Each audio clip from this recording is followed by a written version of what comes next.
to civilians caught up in conflict, to refugees separated from their families, to asylum seekers fleeing violence and persecution, to people caught up in crisis around the world, we will not forget you. And to those who are watching this video, please join our movement to serve the most vulnerable people in the world. Now is the time for people whose lives are shattered by conflict and persecution to be remembered, not forgotten.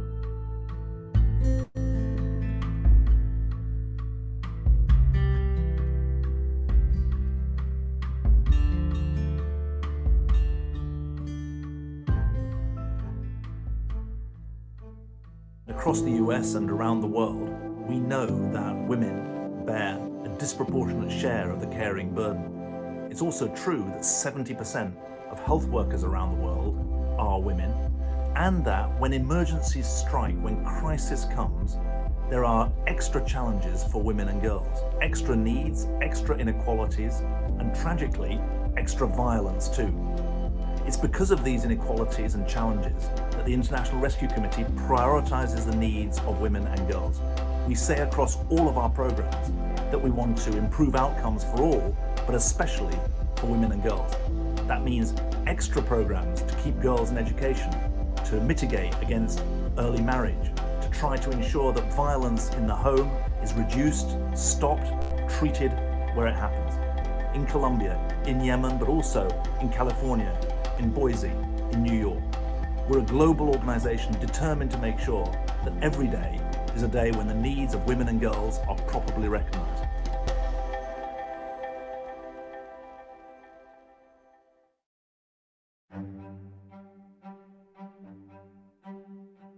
I truly believe this, that the biggest question in the 21st century concerns our duty to strangers.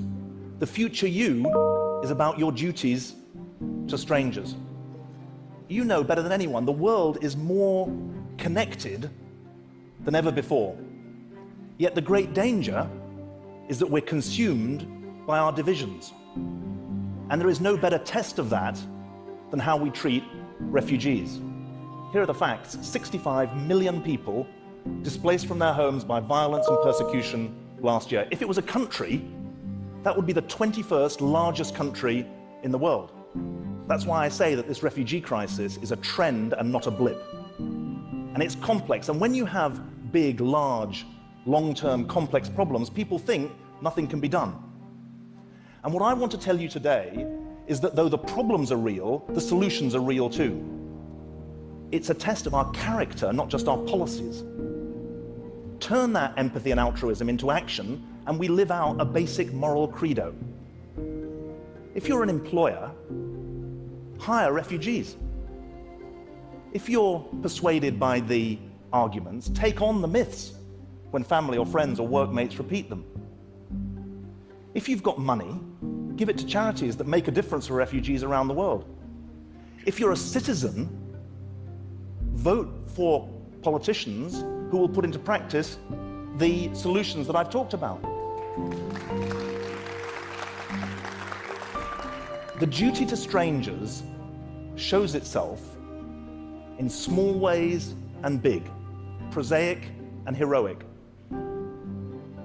This refugee crisis is manageable, not unsolvable. And each one of us has a personal responsibility to help make it so.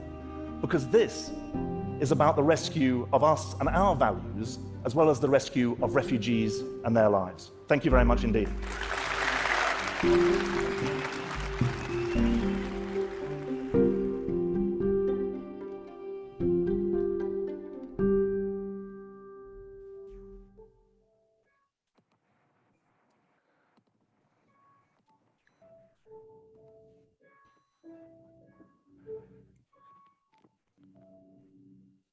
Welcome to the final Stand For event of the fall, Stand for Human Rights and Humanitarianism. Today we'll talk with the International Rescue Committee's President and CEO, the retired Honorable Mr. David Miliband. I'm Eddie Molesky, Director of the Duke Center for International Development. The Stand For series is organized by the Duke Sanford School of Public Policy, whose mission is to improve lives and communities by researching the most pressing public policy issues and preparing students for lives of leadership, civic engagement, and public service. The event is co-sponsored by the Duke Center for International Development, Duke Global Health Initiative, and Sanford's Policy for the People. The series is created in honor of our founder, Terry Sanford. It is designed to explore important policy conversations: justice, democracy, community, racial justice, equity, and today, human rights and humanitarianism. Today's event will explore the challenges to humanitarian work during the pandemic and the opportunities for change under the new administration. The Stand For series honors our school's founder, Terry Sanford, who said to students, "Stand for something." Thank you to the William R. Keenan Jr. Charitable Trust Endowment Fund for support. Today we'll have two faculty experts who will interview Mr. Miliband. Judith Kelley is the Dean of the Sanford School of Public Policy at Duke University, a political scientist and expert on international relations. Kelley's work has addressed human rights and democracy, international election observation, and human trafficking. Gavin Yamey is a professor of global health in the Duke Global Health Institute and a professor of public policy at Sanford. He directs Duke's Center for Policy Impact and Global Health, which addresses big picture strategic questions in the financing, delivery, and architecture of global health cooperation. David Miliband, our guest today, is the president and CEO of the International Rescue Committee. The International Rescue Committee responds to the world's worst humanitarian crises and helps people whose lives and livelihoods are shattered by conflict and disaster to survive, recover, and to gain control of their future. In more than 40 countries and over 20 US cities, IRC teams provide clean water, shelter, healthcare, education, and empowerment support to refugees and displaced people. David oversees the agency's relief and development operations around the world, its refugee settlement and assistance programs throughout the United States, as well as advocacy on behalf of the world's most vulnerable people, leading former President Bill Clinton to describe him as one of the ablest, most creative public servants of our time. David is the son of refugees. His parents fled to Britain from continental Europe during World War II. He graduated from Oxford University and then received a master's degree in political science from MIT, which he attended as a Kennedy Scholar. He rose through the political ranks, and from 2007 to 2010, he served the United Kingdom as the Secretary of State for Foreign Affairs, the youngest to hold the position in 3 decades. In 2006, as Secretary of State for the Environment, he pioneered the world's first legally binding emissions reduction requirements. In 2016, David was named one of the world's greatest leaders by Fortune magazine. And in 2018, he was inducted into the American Academy of Arts and Sciences. To everyone watching, please feel free to put your questions for David Miliband and the event interlocutors in the Q&A box. MIDP fellow Romina Damini will join us about halfway through today's event to moderate the audience Q&A. Welcome, David Miliband.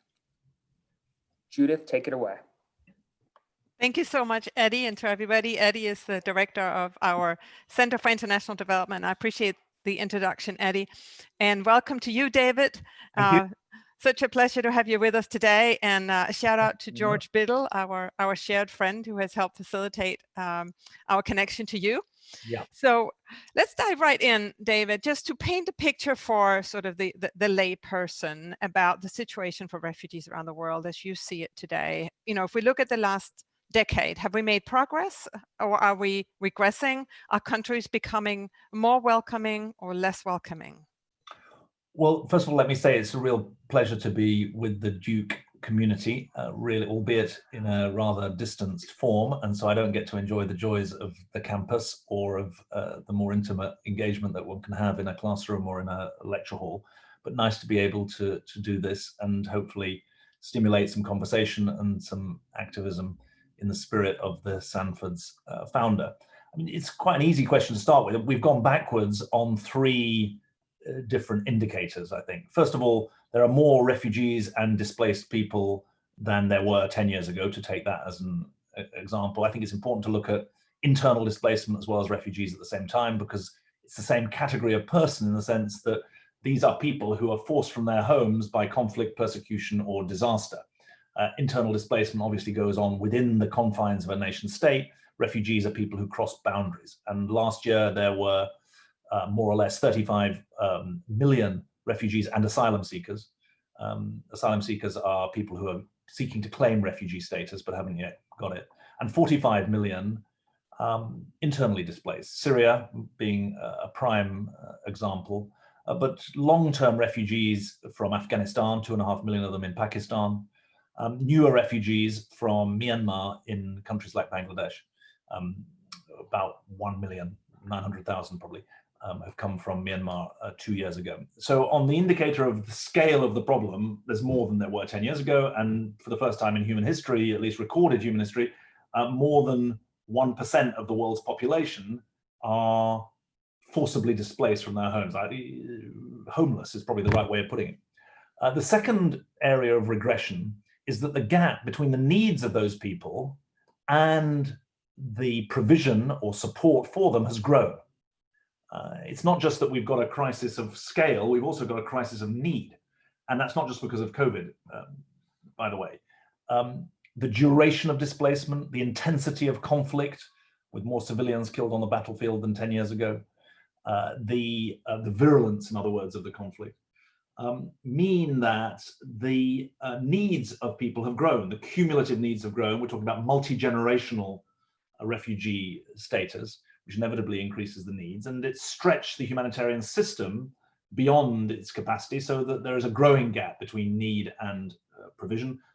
Half of the world's refugees are under the age of 18, 3% of the world's humanitarian budget goes on education. You couldn't have a better statistic to show why the system's out of whack completely, even before COVID. And COVID, as you know, has been much less virulent in its effects in the countries that we work. Maybe we can come back to this with Professor Varney later in the discussion. But its economic impact has been much worse than people expected.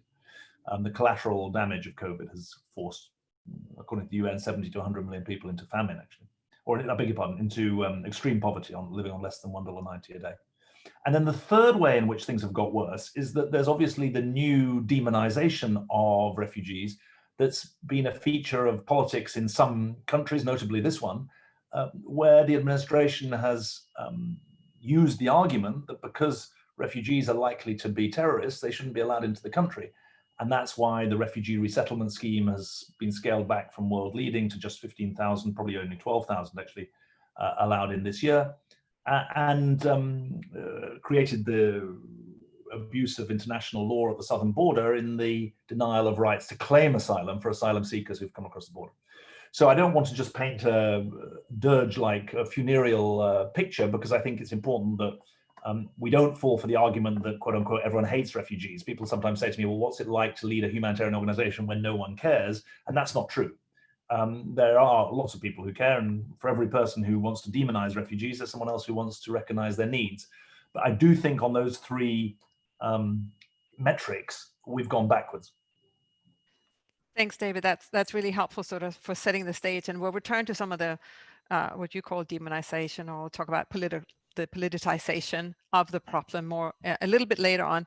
But I wanted to first follow up on your comments about children.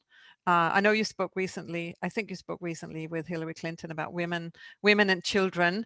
And you mentioned, I think you said half the world's refugees are under 18. Did you say that, David? Half the world's displaced people, actually. Half the world's displaced people. So, and you also talked about intergenerational, multi-generational being in the status. What does that mean for a child to be the child of a refugee? You know, what kind of existence, what kind of culture, what kind of identity, what is this? What can you dive a little bit in more to the significance of this for us as a world? That's an interesting question. I mean, think about someone who was an Afghan refugee in Pakistan. Mm-hmm. Over the last 2 or 3 years, the Pakistani government's tried to return refugees to Afghanistan. But for a lot of the Afghan kids, they've never lived in Afghanistan. They're being sent back to somewhere that they don't know. I remember when I went to Thailand to look at, or to meet our clients and staff in the Thai refugee camps that exist for people from Myanmar. And I remember talking to someone there and saying, you know, do you think you'll ever go home? And she said, well, what do you mean go home? I was born here. So there's a syndrome here of very long-term displacement. The figures are actually terrible in the sense, you know, in values terms, the figures are terrible, but in terms of the quality of the data, the figures are terrible. But nonetheless, what the figures indicate is that the duration of a displacement is closer to 20 years than 10 years. I mean, for people in camps, it's generally, the statistics say 17 years, although I take that with some pinch of salt. And for many refugees, it's longer. I mean, only 3% of the world's refugees went home last year. So if you do the maths, you can begin, and the numbers are growing, you can see that just mathematically, you're looking at very long-term displacement, and that is bad or very challenging for them. It also breaks the system, because the system is founded on the idea that the solution to refugee crisis is either you go home or you get integrated into the local community where you've landed, which is generally the next door state, or you get resettled into a third country. But if the first leg of that, return home, is not really an option, then the other two come under very significant strain. And I think it's really important that people understand that most refugees are in poor countries, not in rich countries. I mentioned Syrian refugees. They're obviously in Turkey, Jordan, and Lebanon. Turkey's a middle-income country, lower middle-income country now. Jordan and Lebanon, lower middle-income countries, but Bangladesh, poor country. Uganda, Ethiopia, Pakistan, I mentioned. These are not rich countries. 86% of the world's refugees are not in rich countries, they're in poor countries. And for all that there is talk of a refugee crisis in Europe or in North America, the figures don't bear that out at all. It's actually people stay close to home. And that generally means the neighboring state. So, David, you make a very interesting point about the most of the refugees being in poor countries, right? And part of the reason they're in poor countries is indeed because rich countries have made deals with poor countries to make sure that that's where they stay. Be it the EU making deals with Turkey to make sure that Turkey takes care of a lot of the refugees, or be it the United States having made arrangements with Mexico to make sure that they stay on that side of the border, etc. Can you comment a little bit about what you talked about earlier, the demonization, or I'll talk about the politicization of the refugee issue? I'm not sure I'm allowed to argue with the dean of the Sanford. You absolutely are allowed to argue, but I really wonder if you could especially tie it into the greater movement for to popularism in Europe and the United States. Hang on. One's got to be careful here. We're in danger of getting carried away with our own rhetoric. So here's the way I want to argue with you.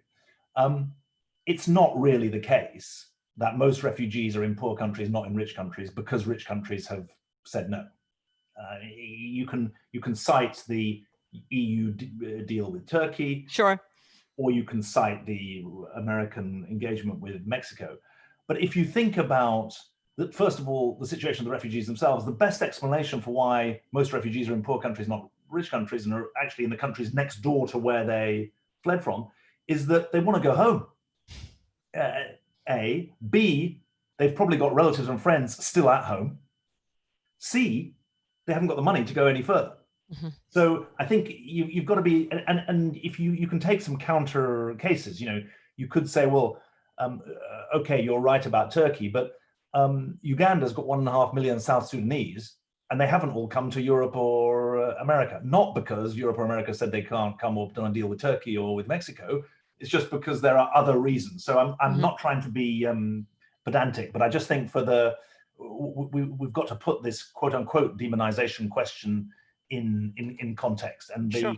predominant, I mean, my own view is that the answer to the predominance of refugees being in poor countries, not rich countries, is not, oh, well, let's take down the walls in rich countries. That's not going to answer that question. The real answer is that countries that are neighboring those countries at conflict need to see two things. One, much better diplomacy to tackle the origins of the conflict, which is mm-hmm. my old life. But secondly, they're delivering on a global public good. We were talking before the this seminar about the interdisciplinary nature of your institute. And this question of the global public good of hosting refugees goes to the heart of that interdisciplinary question. And my own view is that the deal to be done is that those countries that are delivering on that global public good need international financial support to do so that it's politically manageable with their own populations. But we've got to recognize the reality that a lot of the refugees are going to stay, so they need to be given rights to work and contribute in the countries that they've gone to. And that's where I think that part of the policy equation needs to go. Now, on your question about the demonization, I mean, the best example of that is actually in the US. I don't know if you're now an American, but you're from Europe. I'm not American, and I'm a European, even despite Brexit. But the point in America, when I arrived here in late 2013, I was told that the refugee resettlement program is a bipartisan program. So that's why it never was political. Ronald Reagan let in more refugees to America than any other American president, a lot of Vietnamese, interestingly enough. And I always say to people, look, as far as I'm concerned, it's fine for Americans to argue about tax and spending and abortion and guns and all the other things that they want to argue about. That's their business. But I really think it's a pity that they're arguing about refugees, since this bipartisan program has delivered generation upon generation of productive and patriotic Americans who then go and do extraordinary things. My own organization was founded by Albert Einstein, who was a refugee in America. Madeleine Albright was a refugee. She became Secretary of State in America. Andy Grove, founder of Intel, a refugee to America. So you're not just doing the world a favor by being the leader in refugee resettlement, you're actually doing yourselves a favor. And so I think that your plea that this should be taken out of politics is not saying let's pretend there's a technocratic answer independent of a values answer, but it's an enormous pity that the values that say this country should be a home for the most vulnerable, not all of them, because they're not all, can't all come here, but for those refugees who qualify for refugee resettlement, who are the most vulnerable, who qualify according to the criteria, who pass the security vetting, it's a tragedy that they're not allowed to come here and make a new life here, not least because when America steps up, then other countries are likely to step up. And in the Trump years, we've seen American refugee resettlement numbers go down. Surprise, surprise, other countries have done the same. And that's really a pity. I mean, it's interesting, though. When I was working on a short book that I published 2 or 3 years ago called Rescue Refugees and the Political Crisis of Our Time. And when I went back to the history, Einstein founded the International Rescue Committee, but he also wrote to Eleanor Roosevelt, who was the wife of the president at the time, obviously, pleading with her to allow Jews to come from Europe. And of course, that was turned down. So this interplay of politics and 2/3 of the American public thought Jews were a security threat in 1939-40 in a Washington Post poll. So the interplay of politics and policy is not a new one in America. Certainly. The fact that it's being led from here today in an age of global culture means that all sorts of bad actors are getting inspiration from what's happened here over the last few years. So all the way back to Eleanor Roosevelt, we have precedent of making appeals to American administrations to collaborate with organizations like your own. So David, how are you looking now to be collaborating with the president-elect and his administration when they take over here? So we're just to give people a bit of a sense. So we're a non-partisan organization, we're a charity. We're a large $825 million global humanitarian charity and the largest refugee resettlement agency in the US. 7/8 of our work is international, 1/8 is here by dollar value. I mean, the numbers are a bigger skew. We've got 13,000 employees who are 95% local staff. So in Syria, we employ Syrians. In Somalia, we employ Somalis. There are 3 or 4 things that the Biden campaign plan said they wanted to do that are very relevant to us. One, they said they want to increase the number of refugees coming to America to 125,000 from 15,000. We think that's good. And we're looking forward to being a partner on that. Second, they explicitly said that they want to support those countries that are hosting refugees, and especially women and girls who are suffering high levels of gender-based violence, high levels of inequality, structural inequality. So that's encouraging. That's good. Thirdly, there was a Biden plan in 2015 for engagement in Central America. And there's a hemispheric sort of crisis going on in the Northern Triangle here. I'm not a world expert on it, but there are very large numbers of people fleeing from the Northern Triangle of El Salvador, Guatemala, and Honduras. There's also 5 million refugees from Venezuela, where you've got internal failure, but also a failed policy in respect of remedying it. So I think that there are responsibilities at the southern border that are important, where some of our experience and expertise comes to play. We're not a very how can I put this? We're an evidence-based organization, not an opinion-based organization. So where we have some relevant experience, we bring it to play. Where we don't, we try not to. Gavin, I appreciate you sort of setting the stage more broadly. I'm going to hand you over now to Professor Yamey, who is going to dive into some of the COVID challenges. Thank you very much. Yeah. Thanks, Judith.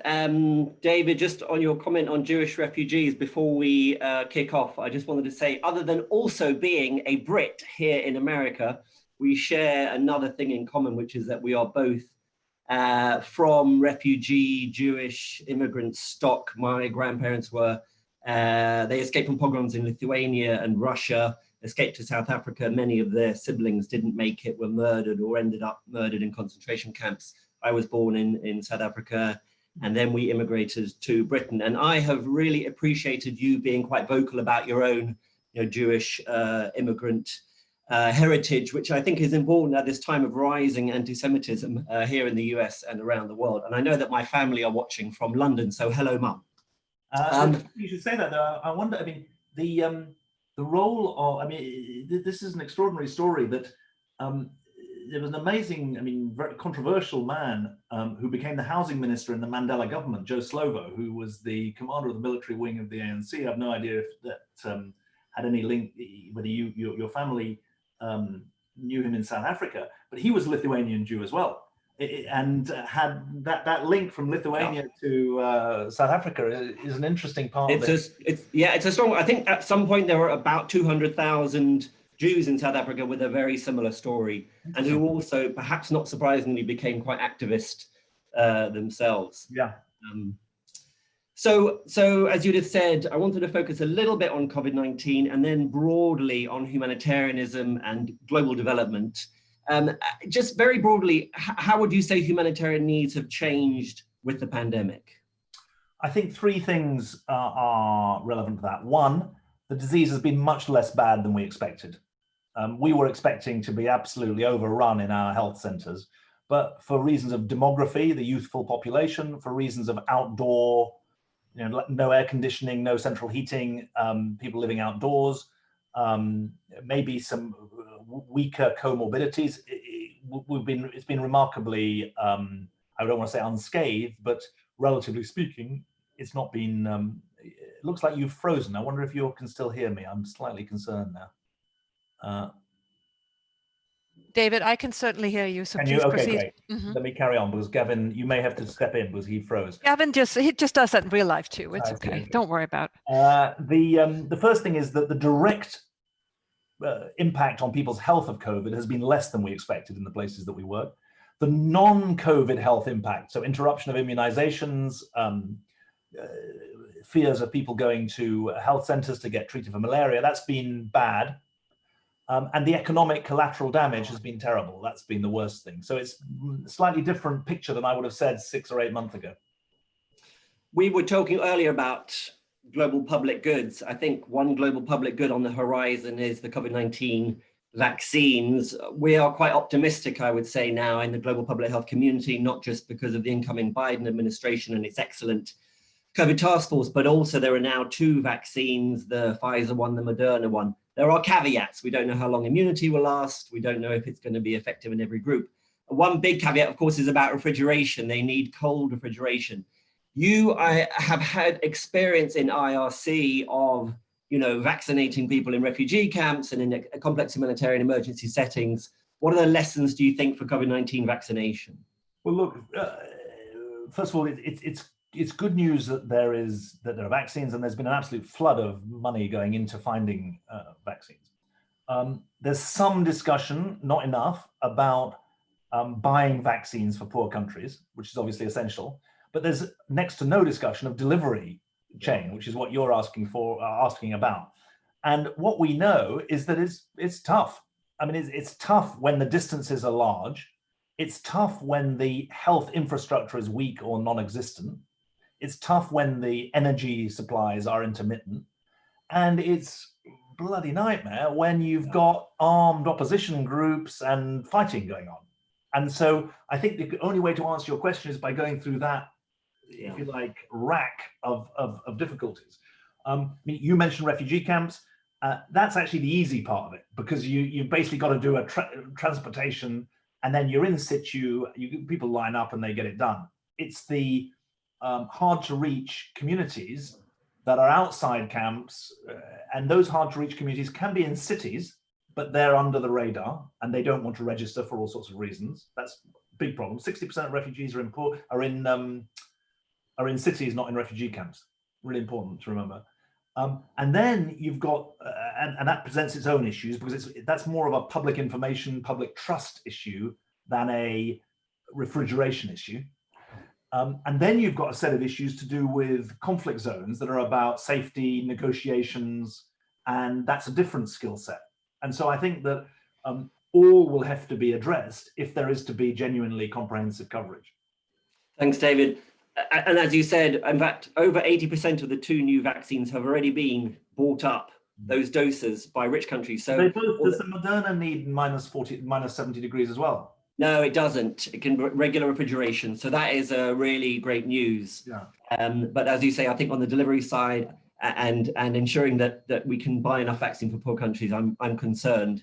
Let me ask 2 other things related to the pandemic. How is the pandemic affecting humanitarian financing flows?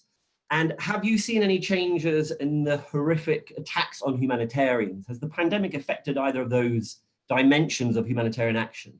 I mean, on humanitarian finance, there are governmental sources and private sources. There hasn't been as much of a blip, either up or down, as a result of COVID that I expected. Essentially, government funding has continued, notwithstanding the debate in the UK today about the level of UK commitment. And I don't know if you were following that. And then the private commitment has sustained. So we actually had a good year in the fiscal year that ended in September. But I'd have expected, I mean, in the best of times, you'd have had a bigger upward blip, but you're also grateful there hasn't been a bigger downward blip given the economic squeeze. What has been really problematic, though, is getting funds to the front line. The governments and the UN appeals have not been good at prioritizing frontline first. And that issue of getting the funding to community health workers, getting them the PPE kit, getting them the testing kits, that's really been weak. I mean, only 15% of the UN appeal, which itself has been underfunded, has reached the front line. And that's a concern, or reached frontline NGOs, that's a concern for us. And obviously the other part of the equation is that the macroeconomic support for poor countries has been an absolute fraction of the macroeconomic support for G20 countries. If you think about some estimates, $13 trillion of fiscal support in G20 countries, absolutely piddling when it comes to poor countries. 64 poor countries spend more on debt payments than they spend on their health service, and that there's been some holidays on debt payments this year and now extended into next year, but it's been a very weak macroeconomic response. And then at the ground level, we're big supporters of cash payments as the best means of tackling a lot of humanitarian problems. It's been weak. I mean, we're featuring today on social media 11,000 people that we're helping in Cameroon with, I think, UK government help, but USAID help actually. But in the main, there hasn't been the kind of double punch that we wanted to see. More action on prevention, more action on cash, that I think would have been the appropriate response. What about attacks on humanitarian workers? No, I mean, the war in Yemen is carrying on. I mean, 10 battlefronts in the war in Yemen. It's the world's worst humanitarian catastrophe, 18 million people in humanitarian need, and the misbegotten war strategies of both sides are carrying on. So the Secretary General of the UN issued this appeal for a global ceasefire, and it's not been honoured. In the world that I work in global health, there's a sense that COVID-19 could offer somewhat of a reset. You know, there's this expression, building back better. And our center, the Center for Policy Impact in Global Health, actually hosted a dialogue last week with all the big global health agencies, Global Fund, Gavi, and ministers of health and finance from 6 lower middle income countries where we partner. And I was surprised at how kind of optimistic people were that beyond the pandemic, there's a chance for a reset. And obviously health is now top of the agenda in a way that it never was before. Is there such a reset potential for humanitarian action? And what about for your own organization? What might that reset look like? Yeah, well, look, I would be very interested if you wouldn't mind sending me the sort of papers or report or, findings of that seminar. I'd be interested in seeing that. Look, if I was in global health, I'd think, I obviously wouldn't be celebrating COVID, but I would think that it's the best argument you could ever have to take public health, global public health seriously. I mean, the costs of failing to contain COVID are so many thousands of times greater than the costs of containing it that you couldn't have a better argument for all of the case that you've all been making. However, you've got to recognize, one, on all the pandemic preparedness indices, UK and US were top. And they've been at the absolute bottom of the league when it comes to the quality of the response. So you've got a real issue about how you rank countries for their pandemic preparedness. Secondly, a lot of the attacks on the WHO are unfair, but there is clearly big issues about how to power it up so that it doesn't find itself on the receiving end of pressure, political pressure from nation states. Major set of issues. Thirdly, the fact that 3 billion people around the world have got no access to running water in their own homes is a massive development health risk. And so while I have argued that it's likely that global health could end up being a beneficiary of this. Yeah. What's dangerous is that imagine if it ends up being global child protection or global education or global livelihood support that ends up paying for the investment in global public health. Right. Robbing Peter to pay Paul won't help on this. No, it needs to be additional. I think the global health community is very clear about that, additional and not diversion. I'd love to see your papers on that, especially on financing of response. That would be great. Will do. One last question from me, because I know that we want to get some questions from the audience that one of our students is going to moderate. And it's a bit of a controversial one. Certainly, again, in global health, we are undergoing a fairly profound movement to think about our own kind of colonial roots and our colonial origins. And there is a similar critique of sort of humanitarian action as kind of neo-colonial. How is the, I don't work specifically in the humanitarian sector. How is the sector sort of, dealing with that critique? Well, I think there are some really important questions that have been raised, not just in the last 6 months in the wake of the George Floyd, Breonna Taylor murders. We've been going through a strategy process that started last September, actually, so 14 months ago, concluded in June. And many of the issues about power dynamics between North and South, between donors and aid recipients have been a subject of intense and productive dialogue within our own organization.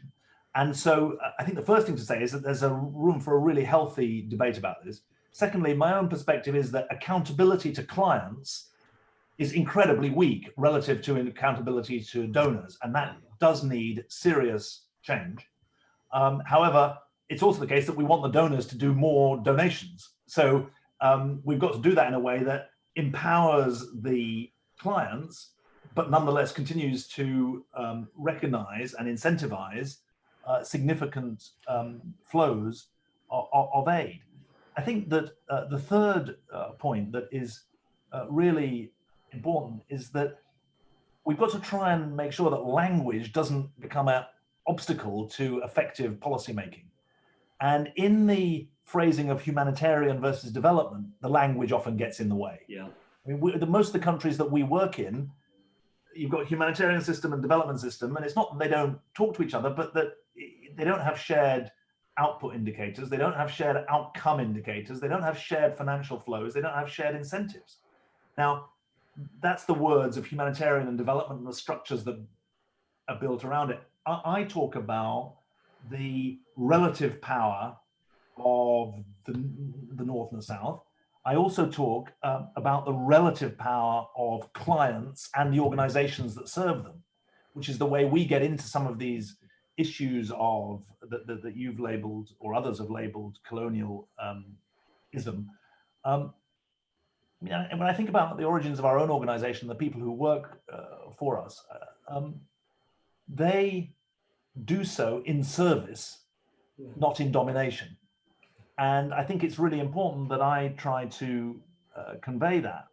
And like many organizations, we've got to do a better job at recruiting and promoting from local staff to senior levels. But when I spoke to our South Sudan team last week, 4 out of 5 of the top people are African women in that country program. And so they are, they're not in a kind of colonial relationship with anyone.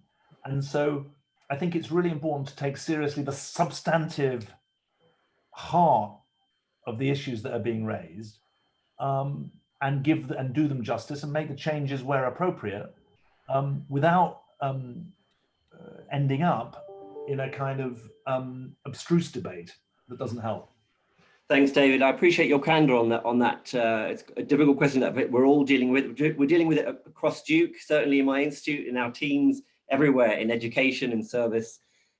So I really appreciate this conversation. I'm going to introduce Romina Damini now. She's a second-year Master of International Development Policy Fellow here at the Duke Sanford Center for International Development. And before coming to Duke, she taught law in her home country of Albania, and most recently worked as a legal specialist for the Ministry of Infrastructure and Energy. At Duke, she's particularly motivated in humanitarian and refugee issues with a particular focus on the protection of children refugees. Romina, over to you.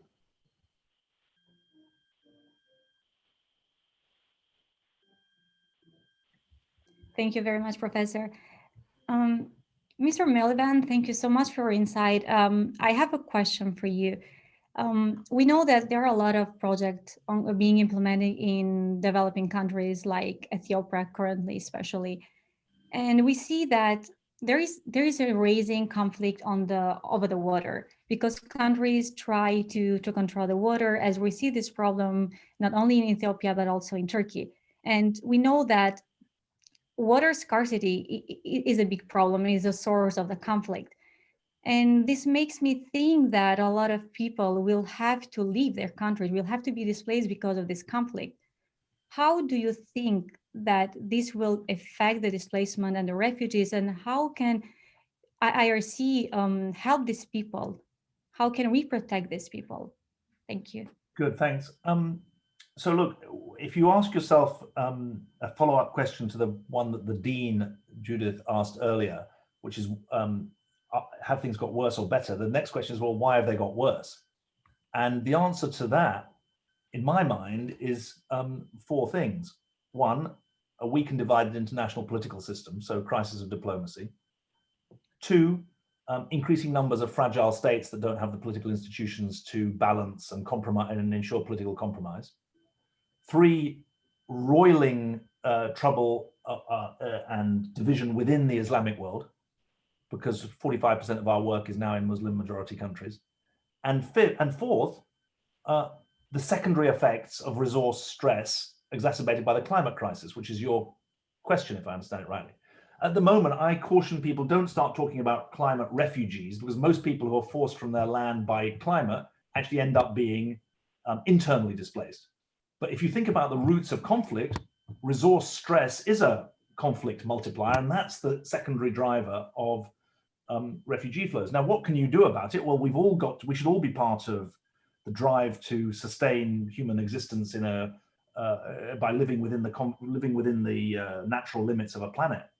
And we've changed our mission statement to reflect the climate crisis as a driver of displacement, but we also want to make sure that we're actually limiting our own carbon footprint. We also know that when we do, I mean, you mentioned Ethiopia, we have 100 water projects in Ethiopia that are about sustainable water delivery and sustainable water and sanitation. So there are things we can do in our own lives, but the truth is, almost whatever your field of interest at the moment, you've also got to be in the climate movement and the movement against climate change, because it's existential for all of us. And so from our point of view, there's our role in dealing with the symptoms, but then there's our role as citizens in trying to deal with the causes, and that's obviously a bigger political question. Thank you very much. We also have some questions from the audience, and I will invite all the audience participants to have their question on the Q&A box. One of the questions refers to your comment on how countries do benefit from the income of the refugees, but the comment is that maybe these refugees itself might be also a barrier for the country. Do you think that there should be any assessment, examination to see the skills of these refugees or immigrants themselves, and how can the countries benefit from them? I'm not sure I understand what you're saying. You said measure the scales. I didn't understand. Yeah, so you mentioned that the countries will benefit from refugees who come, right? The countries themselves, they benefit from they can benefit, yeah. Yeah, but the comment and the question that we have is that how is your opinion on instituting some sort of test examination to determine the ability of these refugees to contribute? Okay, I can see it here. What is David's opinion on instituting some sort of examination to determine? No, I mean, I'm not in favor of that. I mean, I think that the definition of a refugee is someone for whom it's not safe to go home, who has a well-founded fear of persecution.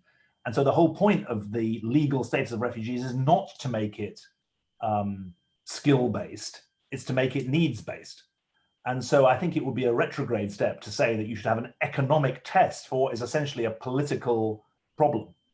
And so it would be wrong, in my view, to say you can only be a refugee if you're skillful.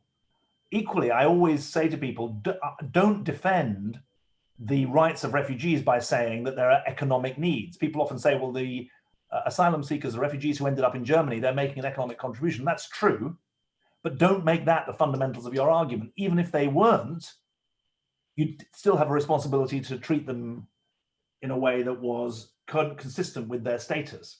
And I think that's a moral responsibility because it's not safe for them to go home, as well as a legal responsibility. So I would say beware of that.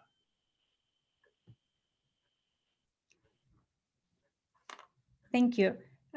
There is also... The question came actually because I mentioned Madeleine Albright and Albert Einstein. Obviously, not every refugee ends up as Albert Einstein or Madeleine Albright, but that doesn't mean that you should only admit refugees if they can prove that they're as good as Albert Einstein or Madeleine Albright. You've got to do it according to need. Thank you. We also have a question from Mr. Ali Murad Buyum, who says that, what are your thoughts on philanthrocapitalism? Can you ask him what he means by philanthrocapitalism? I think maybe he relates to the fact on donating to the on the refugee organization, because the question is related. Okay. Yeah. I think that I mean there are two aspects of this, aren't there? I mean, on the one hand, we're in an age when governments are in retreat from big global problems. And when governments are in retreat, it's right that NGOs and the private sector and philanthropy step in. And we're seeing that actually in respect to the questions that Professor Yamey was asking me about the vaccine, because it's been the Wellcome Trust, it's been the Gates Foundation, it's been others who are stepping in to support the COVAX facility. This is a facility that's been established for the vaccine, and the US has pulled out. So if that's what is meant by philanthrocapitalism, philanthropy, I think, has an important role in providing an alternative avenue for global leadership when intergovernmental leadership is weak or not effective. And I think that philanthropy is not an alternative. I never argue for philanthropy as an alternative to a functioning tax system or effective functioning of states. But I am struck, and this is the second part of the answer, I guess, I am struck that in the Paris Peace Forum, which is an annual event that happens on the anniversary of the end of the First World War, happens on the 11th of November, so it was last week, so this is where it's in my mind. It happens in Paris, President Macron, etc. It's run by Pascal Lamy, who was the head of the World Trade Organization. And he has an interesting perspective. He says, look, of course we need a better functioning multilateral system. We need a better functioning intergovernmental system. That's what the multilateral system is. Inter-nationalism, national system. We also, though, he says, we live in an age where you need not just a multilateral system, but a plurilateral system.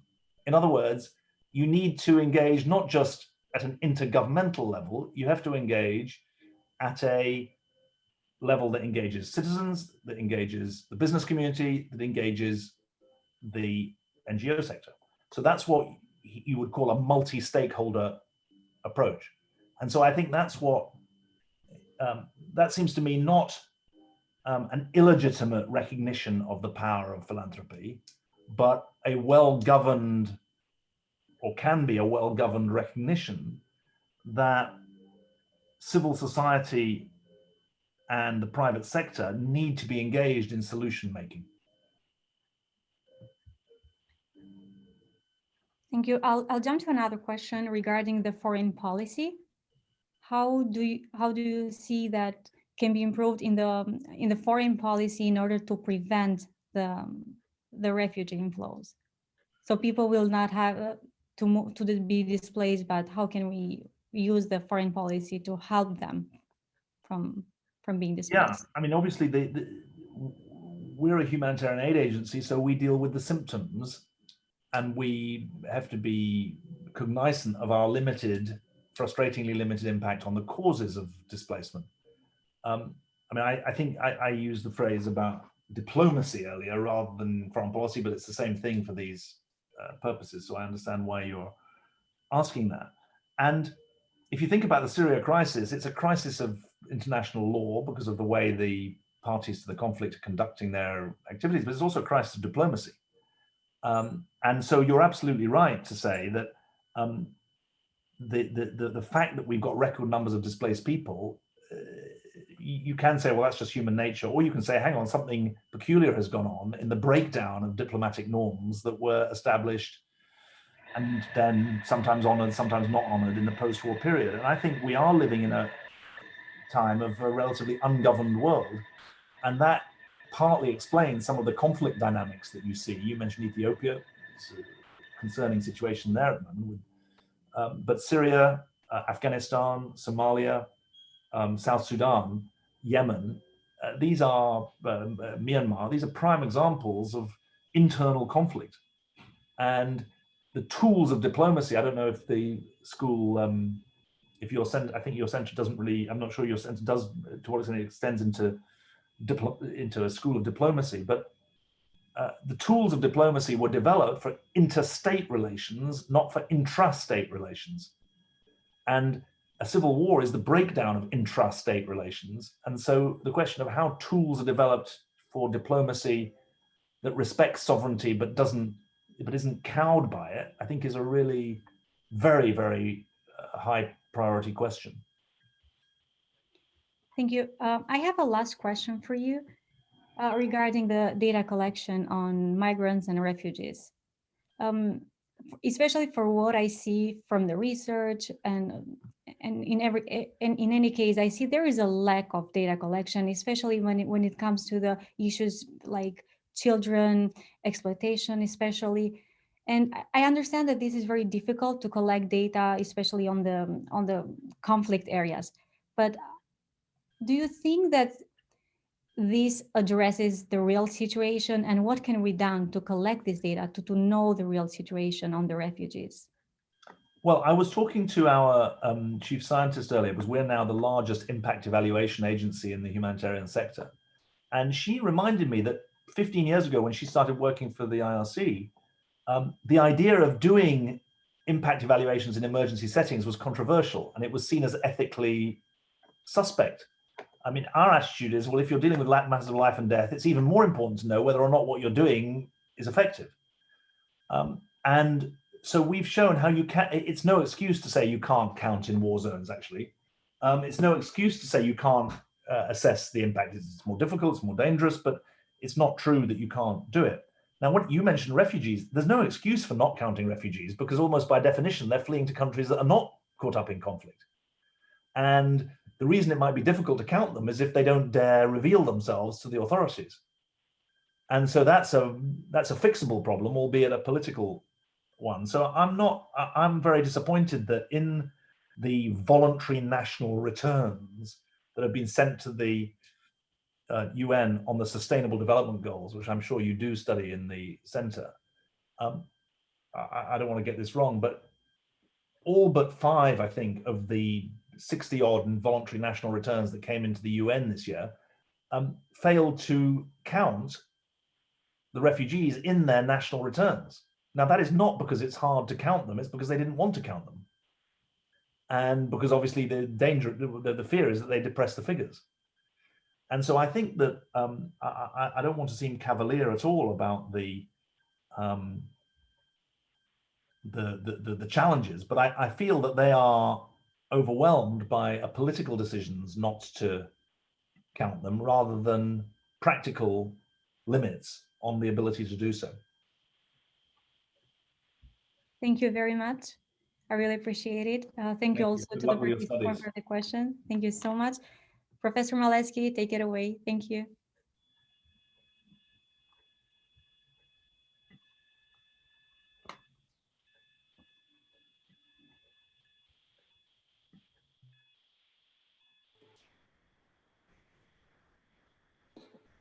Sorry about that.